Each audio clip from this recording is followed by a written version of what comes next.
अस्सलाम वालेकुम व्यूअर्स, मैं हूं हर्बलिस्ट इसहाक फर्रुख। आज की वीडियो उन बहन भाइयों के लिए जो हर वक्त ज़ैलोरिक का रोना रोते रहते हैं, यानी कि यूरिक एसिड का रोना रोते रहते हैं। आज की वीडियो बहुत इंपॉर्टेंट है। आप ये ना समझिएगा कि इसके अंदर हम ट्रीटमेंट बताते हैं जैसे होते हैं। अगर आपने ये वीडियो देखी तो आपकी पूरी जिंदगी के लिए हजारों रुपए बच जाएंगे। आपके भी, आपकी फैमिली के भी, किसी के भी बहुत पैसे बचेंगे और आप सुकून में रहेंगे। वीडियो को अगर आपने गौर से देखा तो इंशाल्लाह आपका बहुत ज्यादा फायदा होगा, बाकी आपकी मर्जी। होता यह है कि क्लिनिक पर आने वाले बहुत से लोग जो ऐसे होते हैं, क्योंकि उन पेशेंट से जब बात की जाती है तो कहते हैं जी मैं जी ज़ैलोरिक खा रहा हूं, मैं क्यों मुझे यूरिक एसिड है। यूरिक एसिड का नाम ही अब एक फैशन बन चुका है। जिसको देखो यूरिक एसिड है और वो मेडिसिन खा रहा है, जिसको देखो यूरिक एसिड है। अरे भाई, यूरिक एसिड माना बढ़ जाता है, दर्दें भी होती हैं, मैं इस चीज को एक्सेप्ट करता हूं। आप खा रहे हैं इसके लिए ज़ैलोरिक, ठीक है, खाएं आप, क्योंकि दर्दें होती हैं, उसके वक्ती तौर पर फायदे के लिए आपने खा ली, कोई मसला नहीं। लेकिन असल बात यह है कि यूरिक एसिड बढ़ता क्यों है। अगर आपकी उम्र इस वक्त 50 साल है तो आप 20 साल पीछे चल जाएं। जब आपकी उम्र 25 साल 30 साल थी तो उस वक्त क्या आप बड़ा गोश्त नहीं खाते थे? क्या आप उस वक्त जो था वो, ये मेरे ख्याल में, मुझे देखो चेक करो कि वो चल तो नहीं रहा। वो चेक कर लैपटॉप।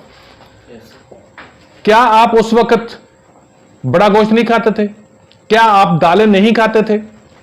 लेकिन अब क्या मसला है कि इस वक्त आपको कोई चीज खाते हैं तो यूरिक एसिड बढ़ जाता है और डॉक्टर कहते हैं कि बड़ा गोश्त ना खाएं, दालें ना खाएं, ये पत्ते वाली सब्जियां ना खाएं। तो भाई क्या खाते हैं?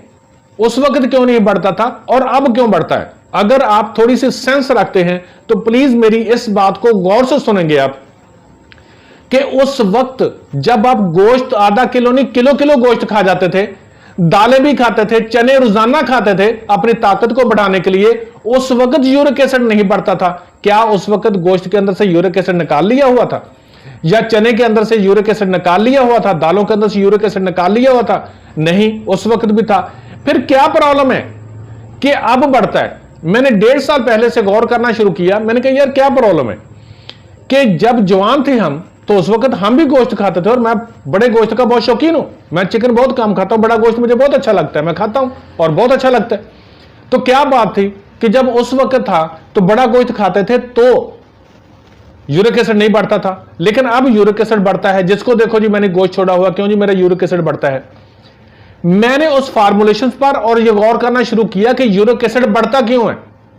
तो ब्रदर, जो भी शख्स है, जो भी मुझे मिला यूरिक एसिड का वाला, मैंने सिर्फ एक चीज देखी है उसके अंदर, कि उसके अंदर हाजमा जो होता है वो उसका खराब होता है, मैदा जो है ना उसका खराब होता है। पहले क्या था, जवानी में आपने खाया, मैदा फिट होता था, लकड़ पत्थर हजम होता था, कोई यूरिक एसिड नहीं बनता था। तो यूरिक एसिड होता क्या है कि जो आप खाते हैं उसके अंदर, प्यूरिन के अंदर मैं बताने लगूंगा तो एक डिटेल हो जाएगी, लंबी वीडियो हो जाएगी। जो भी आप खाते हैं, गोश्त खाया, दालें खाए, उसकी जो वेस्ट प्रोडक्ट जो बचती है ना, वो यूरिक एसिड है। लेकिन जवानी के अंदर सारा कुछ हजम हो जाता था तो यूरिक एसिड नहीं बढ़ता था। फिर मैंने क्या किया, मैंने कहा कि ये लगता है कि ये सिर्फ स्टमक का प्रॉब्लम है, बाकी ज़ैलोरिक और ये वगैरह कुछ नहीं। मैंने लोगों को पहले अपने पास से मैंने मेडिसिन देना शुरू कर दी कि वो हजम की मेडिसिन खाना शुरू कर दें, ठीक है, मरीज ठीक होना शुरू हो गए। फिर मैंने देखा कि चलो लोगों को बताऊं, जो मरीज आते थे जो कहते थे कि यूरिक एसिड, मैं कहता कोई भी हाजमे की फक्की खा ले।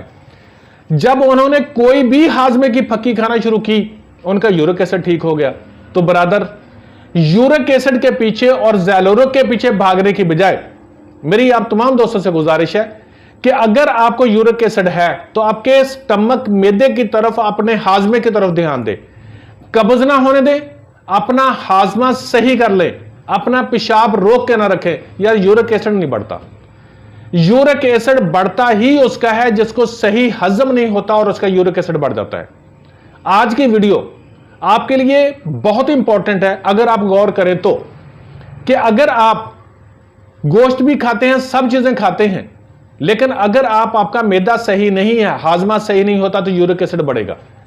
लेकिन अगर आपने हाजमा सही कर लिया, वॉक अपनी करें, चले फिरें जरूर, खाना जो है वो 2 घंटे सोने से पहले खाएं, भूख रख के खाएं और उसके बाद आप वॉक करें तो आपका यूरिक एसिड नहीं बढ़ेगा।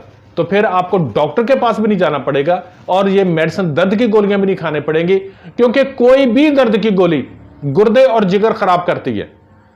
अगर आप ज़ैरोरो की गोलियां भी खा रहे हैं तो 100% वो भी नुकसानदेह होता है। और अगर यूरिक एसिड बढ़ा रहे, गुर्दों के रास्ते खारिज होता रहे और वहां पर प्रॉब्लम आ जाए तो फिर आपके पत्थरियां पैदा हो जाती हैं। तो इसलिए अपने हाजमे को बेहतर करें, कोई भी हजम की गोली मेडिसिन खाना शुरू कर दें। और इसके साथ एक मजे की बात और है जो मैंने देखा कि जिनके यूरिक एसिड की पत्थरियां बनी हुई थी, जब मैंने उनको सिर्फ हाजमे की मेडिसिन देना शुरू की, उन्होंने वो खानी शुरू की तो उनकी वो पत्थरियां भी निकल गई।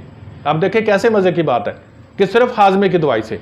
और कोई भी मुझे, चलो आप मेरी बात को छोड़ दें, कोई भी मुझे फार्मूला दिखा देना, वो मेरा बताया हुआ हो या किसी हकीम का बताया हुआ हो, यूरिक एसिड को कम करने के लिए, उसके अंदर होगा क्या? सुंड होगी, पुदीना होगा, छोटी इलायची होगी, कलमी शोरा होगा, जौखार होगा, जीरा सफेद होगा, यही चीजें होंगी। और ये तमाम चीजें क्या करती हैं? आपके हाजमे को ठीक करती हैं। और जब आपका हाजमा ठीक होता है तो बरादर सारा कुछ ठीक होता है। तो आप यूरिक एसिड की दवाइयों के पीछे मत भागा करें, अपने हाजमे को सही करें। कोई भी हाजमे की जो आपके पास फार्मूलेशन बनी हुई है घर में बनाकर रखें, उसको चंद दिन खाना शुरू करें। इंशाअल्लाह ताला अल्लाह रब्बुल इज्जत आपको शिफा देगा। अपना ख्याल रखें, अपने अजीज़ों का रब का ख्याल रखें। Thank you so much. Allah हाफ़िज़।